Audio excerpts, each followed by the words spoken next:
WADR. Promoting dialogue. It's May Day in Dakar, 1 p.m. in Cotonou. Good afternoon and many thanks for staying tuned to West Africa, Democracy Radio, broadcasting on 94.9 FM and around the world on wadr.org. Welcome to Newslink. Here are the top stories. Dozens of inmates escape high security prison in Niger. Nigeria's labor unions meet President Tinubu over new minimum wage. In real terms, it wasn't a negotiation, it was a discussion. We have had that discussion and we agreed to look at the real terms, probably convene the next 1 week. France denies operating a military base in Benin, and the Liberian government receives over $100 million to strengthen the fight against HIV, malaria, and tuberculosis. We need to focus on moving strides in global health, but also in health in Liberia. The Global Fund, therefore, stands strong with Liberia. Please stay tuned for details of these stories and more. Here is Augustine Coley with Newslink. Many thanks for joining our broadcast and a warm welcome to our listeners in the Gambia, Ghana, Liberia, and Sierra Leone. This edition begins in the Sahel, specifically in Niger, where several inmates escaped from the Kutukali High Security Prison in the Telaberi region on Thursday. The incident occurred as a result of a protest by the prisoners against their prison conditions. In response, the search units of the Defense and Security Forces were put on alert, and a curfew was imposed in the urban community of Telaberi on the same day to reinforce security measures. Details with Imo Edit. According to a report, detainees protested against their conditions of detention and attacked the prison guards, causing the personnel to abandon their posts. Several prisoners managed to escape as a result of the situation. In response, the Minister of the Interior, General Muhammad Tumba, swiftly issued an urgent radio message to inform the governors and prefects of different regions about the escape. He ordered all such units to be on high alert and for vigilance to increase across the entire security system. A curfew was imposed in the urban commune of Telaberi starting at 9 p.m. on Thursday. Additionally, a press release from the managing director of Telaberi stated that pedestrian and vehicular movement is prohibited throughout the municipal territory. The search for the escaped prisoners, the exact number of whom is not yet known, is ongoing and the region is on maximum alert. The Nigerian authorities are urging the population to be vigilant and report any suspicious individuals to facilitate the capture of the escapees. Kwatokale prison, located in the Telaberi region in western Niger, less than 50 kilometers from the capital Niamey, is known as the most secure in the country. It houses the most dangerous detainees, including criminals and leaders of the terrorist groups that operate in the country. Imo Edit voiced that report filed by WADR's Niamey correspondent Mutala Suberu. Away from Niger, the government of France has denied the existence of its military bases in Benin. According to a statement, the French Army General Staff said it has taken stock of its military presence in Africa. This comes on the back of the Burkinabe transitional president Captain Ibrahim Traoré accusing Côte d'Ivoire and Benin of harboring French military bases. Rose Samarakates completes the story. The French Army General Staff insists that the only soldiers permanently present in Benin are those of the defense attaché and corporational workers, seconded to the Ministry of Europe and Foreign Affairs. In a statement, the French military authorities specified that there are nevertheless operational training detachments. These units, defined by Paris as temporal and short-term, are deployed in Benin.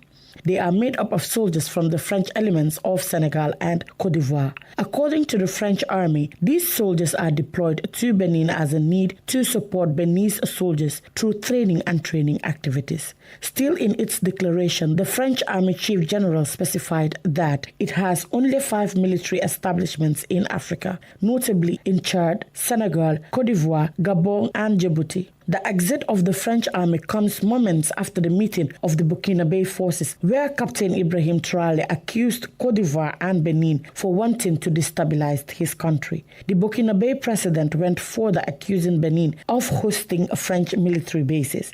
Ibrahim Traoré also said he had evidence and audio recordings of French agents based in Benin who are colluding with armed terrorist groups. This is not the first time that France has been accused of having military bases in Benin. Last May, French and Beninese authorities rejected Niger's accusation that Cotonou is sheltering French soldiers and training terrorists. Rose Samara Cates with that report. Ghanaian President Nana Akufo-Addo is expected in the Gambia today, Friday, on a day's working visit. During the visit, the Ghanaian leader will have a tete-a-tete with his counterpart, President Adama Barrow, at the State House, where they are expected to discuss bilateral ties between Banjul and Accra. Sankule Janko has more in this report. President Nana Akufo-Addo of Ghana is expected onto Gambian soil with the weight of bilateral expectations and regional camaraderie. His visit, scheduled for today, Friday, marks a pivotal moment in Ghana-Gambian relations. President Akufo-Addo will make his first stop at the State House in Banjul, the home of presidency, where he will have a tete-a-tete with President Barrow. The two leaders are expected in a private one-on-one discussion focusing on strengthening economic ties and fostering deeper regional cooperation within ECOWAS. President Barrow will host a lunch in honor of his Ghanaian counterpart, showcasing Gambian hospitality and cultural richness. After their official talks, President Akufo-Addo will visit the Ghanaian soldiers in Bara, 8 kilometers north of the capital, Banjul, serving as part of the ECOWAS peacekeeping mission in the Gambia. The Ghanaian detachment is a major contributor to the ECOWAS troops that have been deployed in the Gambia since the change of power in 2017. They have been commended for their dedication and commitment to upholding peace and stability in the region, underscoring Ghana's unwavering support for collective security efforts within ECOWAS. Banjul and Accra have enjoyed fruitful bilateral ties over the decades, and President Akufo-Addo's visit is expected to further strengthen the bilateral cooperation between the two countries. For Newslink on West Africa Democracy Radio, I'm Sankule Janko, reporting from Banjul. More stories coming up on West Africa Democracy Radio. Newslink continues. Meanwhile, Ghana's National Pensions Regulatory Authority has approved the sale of 60% of the Social Security and National Insurance Trust stake in 4 hotels to Rock City Hotel Limited, a company owned by the Minister of Agriculture. This disclosure came from the Minister of Employment and Labour Relations, Ignatius Bafo-Awah, when he appeared before Parliament to answer urgent questions. The MP for North Tongu, Samuel Ablakwa, who initially sounded the alarm about the deal, is demanding evidence of any assessment conducted by the NPRA to support their decision.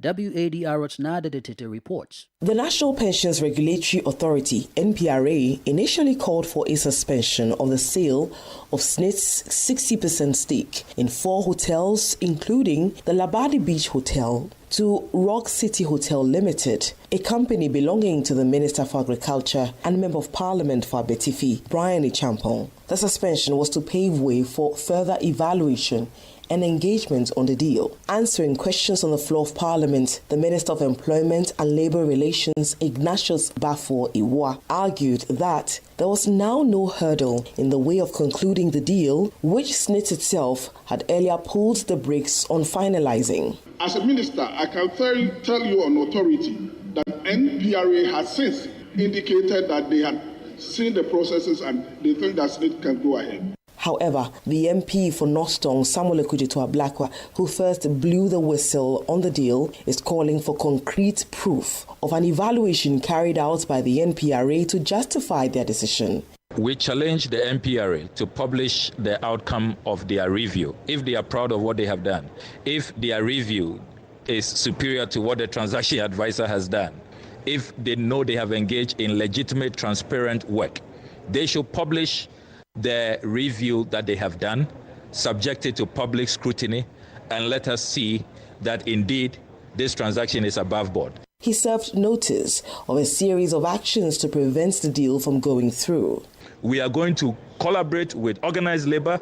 There will be a grand resistance There will be strikes. There will be demonstrations all over our country. And we are not going to allow this blatant, nauseating, insider dealing to continue.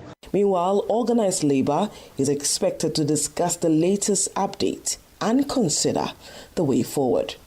For WADR, Nadidi Teti, Accra. We continue in Ghana because Dr. Matthew Opoku Prempeh has resigned the position as the country's Minister of Energy. This is after he was named as the running mate of the country's ruling political party for the 2024 general elections scheduled for December 7. As running mate, he will work together with Dr.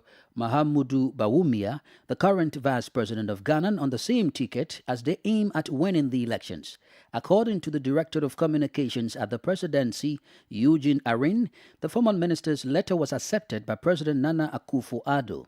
He added that the resignation will take effect from July 18, 2024, adding, and I quote, "This decision has been made to enable Dr. Opoku Prempeh to focus on his new role as the vice presidential candidate and running mate to the 2024 presidential candidate of the New Patriotic Party, Vice President Dr. Mahamudu Bawumia," unquote. The NPP running mate is also a former Minister of Education, and he will come head-to-head with his main contender from the opposition National Democratic Congress, which has also nominated the first female running mate who also once served as Minister of Education. In Nigeria now, the leaders of the organized labor met with President Bola Tinubu on Thursday to discuss a new minimum wage for workers. The meeting, attended by NLC President Joe Ajaro and TUC President Festus Osifu, aimed to resolve the dispute over the proposed minimum wage. Usma Umara reports. The government and the organized private sector had proposed a 62,000 naira wage, while the organized labor is demanding 250,000 naira. Thursday's meeting between the president and the labor leaders was expected to produce some kind of reconciliation between what the government and the organized private sector are offering and what the labor unions are demanding. This is especially so because on June 12, during the Democracy Day speech, President Tinubu had promised that an executive bill on the new national minimum wage would be sent to the National Assembly for passage. However, briefing newsmen after the closed-door meeting, Minister of State for Labour and Employment Nkiru Onyeji-Ocha could not be specific on any resolutions arrived at from the meeting. Very soon, everything will be resolved, of course. When father and children talk, you know what it is. That's just exactly what has happened, and it took us almost like an hour. I believe that it's all for good. Both the president of the Nigeria Labour Congress, Joe Ajaero, and that of the Trade Union Congress, Festus Osifu, spoke on what the nearly 1 hour meeting was about. In real terms, it wasn't a negotiation, it was a discussion. We have had that discussion, and we agreed to look at the real terms, probably and convene the next 1 week. So that's where we are, because we didn't go there to talk Naira and Kobo. But at least there were some issues, some basic issues that we agreed on. In the meeting, we tried to put issues on the table. Issues that are bothering and biting Nigerians today, the economic difficulties and the value of Naira, how it has also eroded, how this has affected the prices of commodities and goods in the market. So we try to put this before Mr. President because he's the president of the country and the buck stops at his table. The meeting comes after the Federal Executive Council meeting deferred consideration of the memo on the new national minimum wage to allow the president to have further stakeholder engagements. For Newslink on West Africa Democracy Radio, Usman Umar reporting from Abuja. Let's take you to Cote d'Ivoire, as the government has awarded mining exploitation permits to companies that would ensure the construction of the country's largest gold mine. The decree was adopted at the Council of Ministers on Wednesday, July 10. Details with David Vincent. This research permit is valid for the exploitation of nickel, iron, silver, cobalt, platinum, gold, copper, and chrome. It has been awarded to the company Parnassa Invest SAS to operate in the areas of Vavois, Biankuma, and Fakobli. The research permit will be valid for a period of 4 years in accordance with the required technical and environmental provisions. In total, investment worth 489 billion francs CFA, over $810 million, has been planned as part of the exploitation works of this gold mine, considered the third largest gold project in West Africa. Africa. The project is expected to generate approximately 2,500 direct jobs in the construction phase of the mine and 1,000 others in the exploitation phase. Works are, however, expected to begin in the last quarter of 2024, with the start of production planned for 2027. He's David Vincent reporting there. Meanwhile, Ivorian health authorities will commence a vaccination campaign against malaria from July 15 this year. A total of 250,000 children have been targeted for the exercise, as announced by the Ministry of Health in a statement to the press on Thursday. The Ivorian authorities want to eliminate the parasitic disease. Here is Abdullahi Hassan with the rest of the details. The vaccination campaign, which will start next Monday, will target children aged 6 to 23 months. They will be administered doses of the R21/Matrix-M vaccine. The campaign concerns 38 health districts spread across 16 regions of Côte d'Ivoire most affected by malaria. The operation will then gradually extend to the 75 other health districts by the end of 2024, the Ivorian health authorities have said. Here is Dr. Aka Charles Kofi, Director of the Ivorian Ministry of Health. On behalf of the Ivorian government, I appeal to all parents and guardians to have all their children vaccinated against malaria. This vaccination is an act of protection. It is a right of the children and an obligation for the parents and a duty of the state to ensure that the vaccines are available for them to be administered with. According to him, the campaign will be free and administration will be done in 4 doses.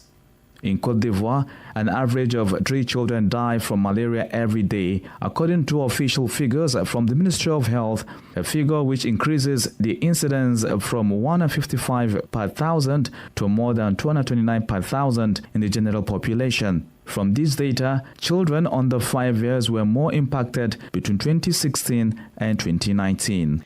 That was Abidjan correspondent Albin Ade's report, voiced by Abdullahi Hassan.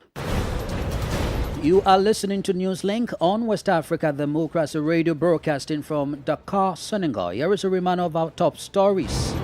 Dozens of inmates escape high security prison in Niger. Nigeria's labor unions meet President Tinubu over new minimum wage. France denies operating a military base in Benin. Still ahead, Liberian government receives over $100 million to strengthen the fight against HIV, malaria, and tuberculosis. We do have the guest interview and sports news. Please stay with us. Fresh and breaking news all the time. Hear it first as the news breaks, only on West Africa Democracy Radio. Newslink continues. Many thanks for rejoining us, and remember we are streaming live on Facebook, WADR English Service, and on YouTube at WADR. Now, in a health-related development, the Liberian government and the Global Fund have signed a grant of over $100 million to strengthen the fight against HIV, malaria, and tuberculosis.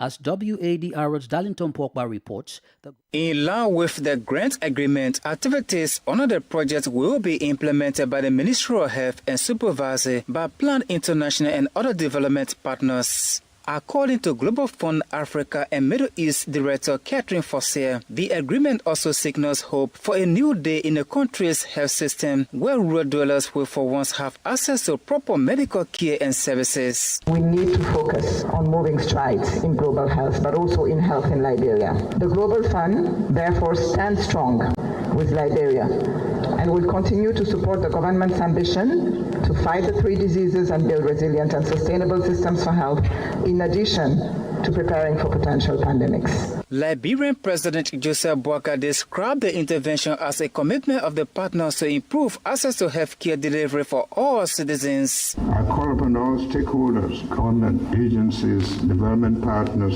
civil society organizations, and the private sector to join us in this critical and crucial endeavor. Together we can create a Liberia where no one is left behind, where every individual has access to quality health care, and where we can look forward to a future free from the burden of HIV, tuberculosis, and malaria. United States Embassy Charge Affairs Captain Rodriguez is calling for an accountable and transparent utilization of the grant to positively impact the lives of the targeted population. Just as we share a commitment to supporting public health, we must also work together to ensure that every dollar provided by the Global Fund is accounted for and goes to the intended recipients, the people of Liberia. To date, the United States government is the largest donor to the Global Fund. Hence, they have committed to monitoring Liberia in the utilization of the fund. For Newslink on West Africa Democracy Radio, I'm Darlington Popper in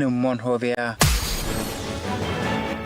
Politics, analysis on major news, social matters, and all. This is A Guest. This segment of Newslink takes us back to the story about France's denial of its military bases in Benin. In a statement, the French Army General Staff said it has taken stock of its military presence in Africa. This comes on the back of the Burkinabe transitional president Captain Ibrahim Traoré accusing Côte d'Ivoire and Benin of harboring French military bases.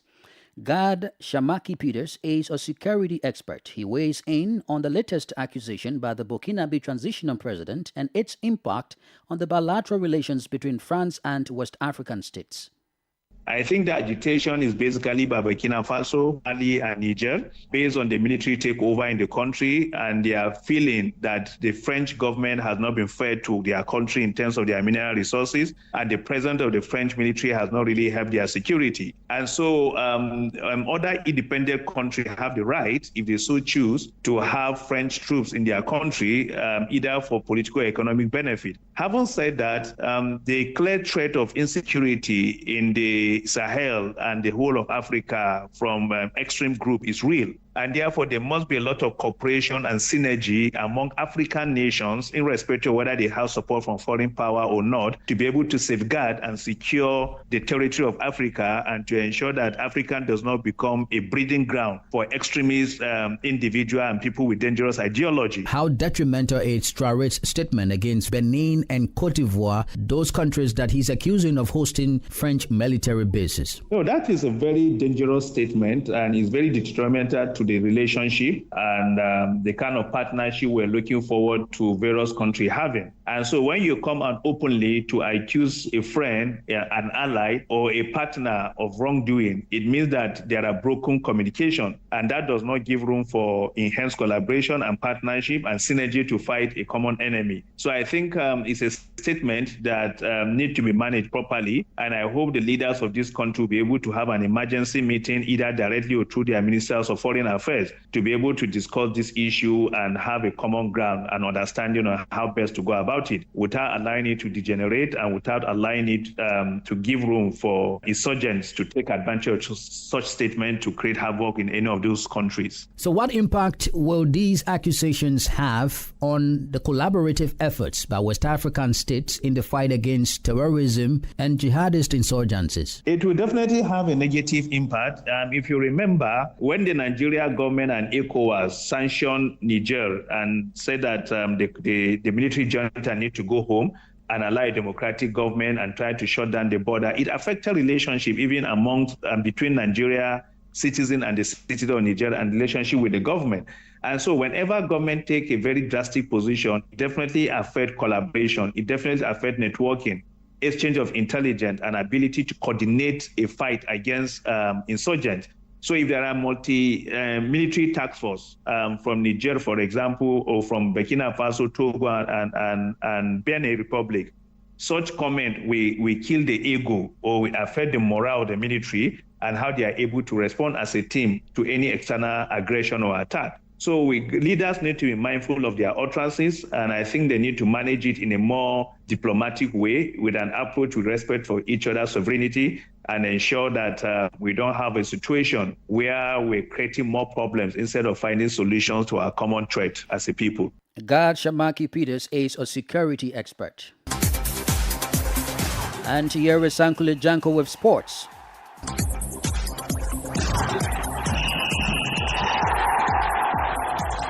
Hello there, a warm welcome and thank you for joining us.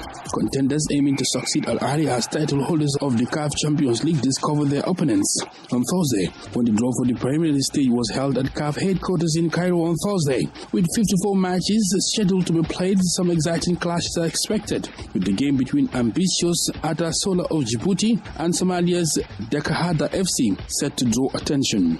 Young Africans of Tanzania will face off against Burundi's Vitalos FC, while FC Nouadhibou of Mauritania will have to manage a challenging away match against fellow West African Guinea's Milo FC. Al Ahly, Esperance de Tunis, Mamelodi Sundowns, Atletico Petroleos, Young Africans and TP Mazembe are exempted from the preliminary round. The winner of the duel between El Merreikh and Go Mahia FC will face Al Ahly, the title holders. Esperance of Tunis will meet the winner of the clash between Atasola and Dakar FC in the next round. The winner of the encounter between Swallows and Fada Beira will clash with Mamelodi Sundowns. Similarly, the winner of the match between Zenit Platinum and AZ Maniema will compete against Atletico Petros. The last exempted team, TP Mazembe, will face the winner of the match between Nyasa Big Bullets and Red Arrows. The second round of the preliminary phase of the Champions League is scheduled for September 13 to 15 for the first leg matches and September 20 to 22 for the return legs. And that's it for sports. It's back to you. We've come to the end of this edition of Newslink on West Africa Democracy Radio, broadcasting from Dakar, Senegal. Thank you for listening, and many thanks to Mustafa Sek and Maudo Juf for the technical assistance. Please keep your interactions coming via our social media platforms, X, formerly Twitter, Instagram at WADR News, and on Facebook, WADR English Service. I am Augustine Cully. Good afternoon. And many thanks